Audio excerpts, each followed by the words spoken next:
So Shams inspired us to create a segment called Leave a Message. So Vinny's going to decide, you're going to put your acting chops on, and then you are going to decide what the pitch is of several teams that are in on the LeBron sweepstakes, what they'd be saying and all of that. So we have reported that the Timberwolves are involved here. Leave a voice note on behalf of Minnesota. So you talking about leaving a voice note, so I go back to like Keith Sweat leaving voice notes, singing on people's answer machines. We ain't doing that here. We leaving real old school voice notes. So if I'm calling LeBron and Rich, I'm, going to call LeBron and Rich, say, Rich, LeBron, this is Chris Finch.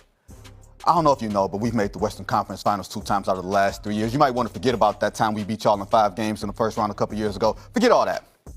I got Anthony Edwards and LaMelo Ball.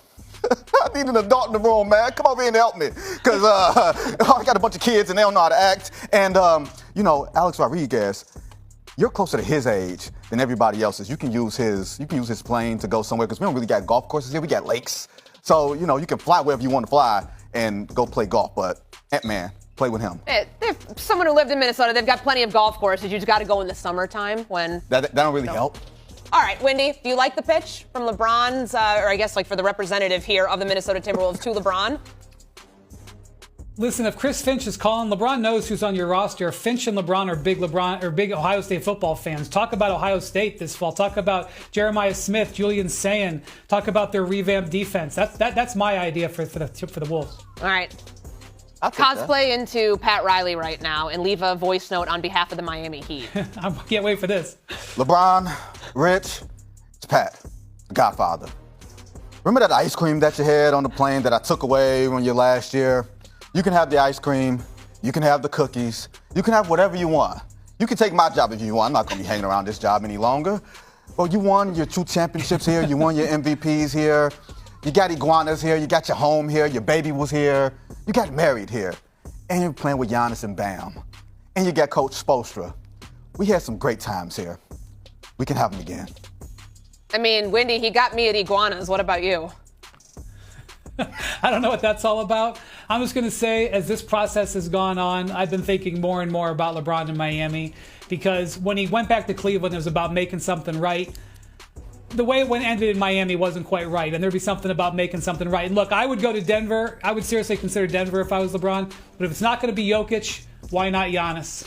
Haven't I been saying, Wendy, for the past 2 weeks that LeBron should be going to Miami? Yep. And I want to acknowledge that you have said that. No, you have, and we're going to get into... I want to acknowledge he said that, and I want to acknowledge the more I've thought about it, the more I'm thinking about Miami. I'll leave it at that. Put a pin in that, because I do want to get your guys' thoughts on destination. But Steph Curry got to make his own pitch to LeBron yesterday at the American Century Championship. Here's what Steph had to say about LeBron. Come to Golden State. I feel like any place he'd call and say, I want to play there, you'd move mountains to make it happen. And I know we're in that boat as well. So the pitch is, we want to play good basketball, be around people that know how to play the game. Hopefully, raise our floor on our competitiveness this year. There's good golf in the Bay. Okay. There's Steph's pitch. Wendy, what do you think of it? But that might as well be on a voicemail. I think, unlike these other guys, I think Steph has LeBron's number. I think he can make that directly. I would love to watch Steph with LeBron. I really would. I'd love to watch him with Jokic. I'd love to watch him with Giannis. I think any of these are really good fits for him. I would just say that if part of your pitch is golf, with all due respect, you don't have a very good pitch. Both of you guys, like Steph, you, Vinny, you were telling him to go to Minnesota. Where did you say play golf? I said Miami? There's no golf Miami in Minnesota. Indoor. Miami has golf. That's an ancillary benefit. Okay. To what extent does this new information change your view about the way that Pulisic performed in the World Cup? It doesn't change my view, because I know the type of player Christian Pulisic is, and I know the type of person he is. There are many ex-colleagues, maybe fans, who have watched this game and have embarrassed themselves with certain takes, have embarrassed themselves in questioning a player's commitment. I've labeled this generation soft in the past. But they didn't lose the game because they didn't want to be there. They lost it because they couldn't perform on the night. And questioning the best player they have, his commitment, when he comes out with a fractured leg, it's beyond me. It's embarrassing. Yeah, well, it makes me wonder, is he good enough, mentally tough enough, and obviously physically capable of bouncing back from this? Well, we're going to see, Courtney. That's the reality. Christian Pulisic is a star player for the U.S. men's national team that doesn't really want to be the star. And that's okay. It's on you if you expect that from him. He's taking right now the money of all the commercials, whether it's cereal, whether it's sodas, beer, whatever the case may be. It comes with the territory, the accountability. But Christian Pulisic right now has to focus on being healthy. And when he's healthy, gaining the trust of America, because in front of now 50 million, we've come to learn, 50 million Americans watch the U.S. men's national team embarrass themselves versus Belgium, and he is the face of the program. Now, you shouldn't worry about Mbappe. Listen, if anything, it's Didier Deschamps, the head coach, saying, hey, Mbappe, come off, get your standing ovation, because what he's doing is not normal. We are witnessing probably the greatest international player at the World Cup level in real time, 27 years of age. Messi's 39. And he's got one more goal. He's already played in 2 finals. He's won one of those finals. He's en route to his 3rd final. He's got a potential 2 more World Cups. You're going to lose to England, though. In this segment. Yeah. More on that in a minute, because I know you want to get in on that. But I think about how he's this go-to scorer, the go-to force for France Hercules. Like, what enables Mbappe to be that guy? You see a player like Erling Haaland, who is just a freak athlete, and in front of goal, he's so goal-hungry. Harry Kane does a little bit of everything.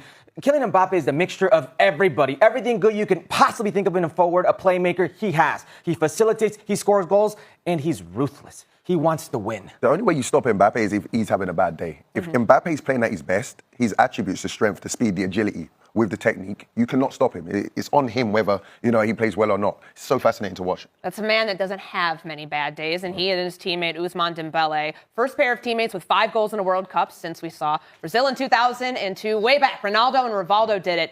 So for this tandem, Hercules, to go on a legendary run like that, what does it say about the way that they're playing and what's enabling them to get there? We've not seen this. You mentioned 2002 Brazil. That's probably the last time we saw a dominant team play in the World Cup from start to finish. And that's what we're seeing from the French national team. I can't pick out a weakness in this team. Maybe the fullbacks, but they've not shown it as of late. And there's a massive gulf in talent from France and the rest. And there's still Spain, there's still Argentina with Messi in this field.